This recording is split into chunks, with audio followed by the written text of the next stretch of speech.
Chapter 6. Summer Days. The early summer days on a farm are the happiest and fairest days of the year. Lilacs bloom and make the air sweet and then fade. Apple blossoms come with the lilacs, and the bees visit around among the apple trees. The days grow warm and soft. School ends, and children have time to play and fish for trouts in the brook. Avery often brought a trout home in his pocket, warm and stiff and ready to be fried for supper. Now that school was over, Fern visited the barn almost every day to sit quietly on her stool. The animals treated her as an equal. The sheep lay calmly at her feet. Around the 1st of July, the work horses were hitched to a mowing machine, and Mr. Zuckerman climbed into the seat and drove into the field. All morning you could hear the rattle of the machine as it went round and round, while the tall grass fell down behind the cutter bars in long green swaths. Next day, if there was a thunder shower, all hands would help rake and pitch and load, and the hay would be hauled to the barn in the high hay wagon, with Fern and Avery riding at the top of the load. Then the hay would be hoisted, sweet and warm, into the big loft, until the whole barn seemed like a wonderful bed of timothy and clover. It was fine to jump in, and perfect to hide in, and sometimes Avery would find a little grass snake in the hay, and would add it to the other things in his pocket. Early summer days are a jubilee time for birds. In the fields around the house, in the barn, in the woods, in the swamp, everywhere, love and songs and nests and eggs. From the edge of the woods, the white-throated sparrow, which must come all the way from Boston, calls, "Oh, Peabody, Peabody, Peabody!"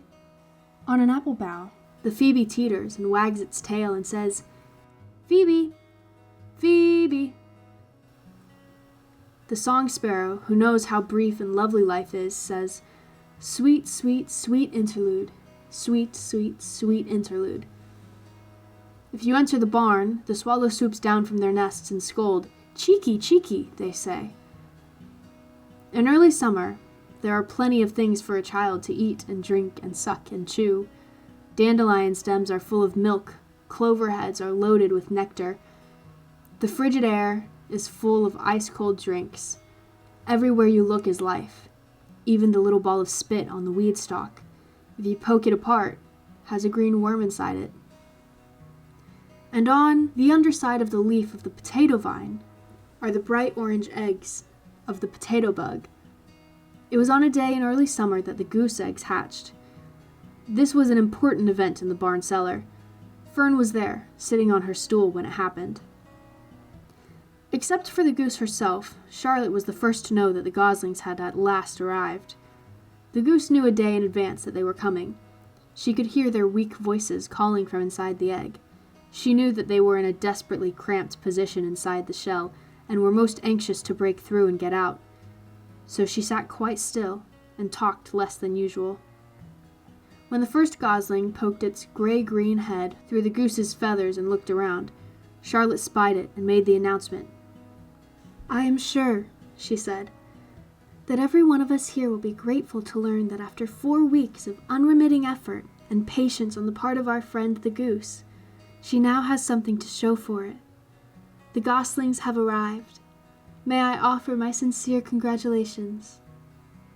"Thank you, thank you, thank you," said the goose, nodding and bowing shamelessly. "Thank you," said the gander. "Congratulations!" shouted Wilbur. "How many goslings are there? I can only see one." "There are 7, said the goose. "Fine," said Charlotte. 7 is a lucky number."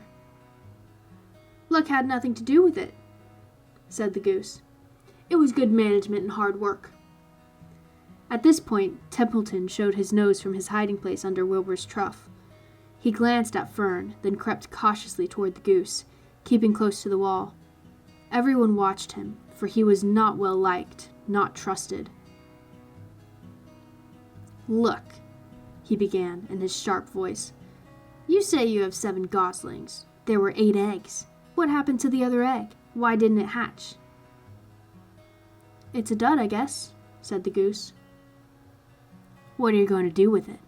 continued Templeton, his little round, beady eyes fixed on the goose. "You can have it," replied the goose. "Roll it away and add it to that nasty collection of yours." Templeton had a habit of picking up unusual objects around the farm and storing them in his home. He saved everything. Certainly, said the gander. You may have the egg. But I'll tell you one thing, Templeton. If I ever catch you poking your ugly nose around our goslings, I'll give you the worst pounding a rat ever took. And the gander opened his strong wings and beat the air with them to show his power. He was strong and brave, but the truth is, both the goose and the gander were worried about Templeton, and with good reason. The rat had no morals, no conscience, no scruples, no consideration, no decency, no milk of rodent kindness, no compunctions, no higher feelings, no friendliness, no anything. He would kill a gosling if he could get away with it. The goose knew that. Everybody knew it. With her broad bill, the goose pushed the unhatched egg out of the nest, and the entire company watched in disgust while the rat rolled it away. Even Wilbur, who could eat almost anything, was appalled. Imagine wanting a junky old rotten egg, he muttered. A rat is a rat, said Charlotte. She laughed a tinkling little laugh. But, my friends, if that ancient egg ever breaks, this barn will be untenable. What's that mean? Asked Wilbur. It means nobody will be able to live here on account of the smell. A rotten egg is a regular stink bomb. I won't break it, snarled Templeton. I know what I'm doing. I handle stuff like this all the time. He disappeared into his tunnel, pushing the goose egg in front of him. He pushed and nudged till he succeeded in rolling it into his lair under the trough. That afternoon, when the wind had died down and the barnyard was quiet and warm, the gray goose led 7 goslings off the nest and out into the world. Mr. Zuckerman spied them when he came with Wilbur's supper. Well, hello there, he said, smiling all over. Let's see. 1, 2, 3, 4, 5, 6, 7. 7 baby geese. Now isn't that lovely?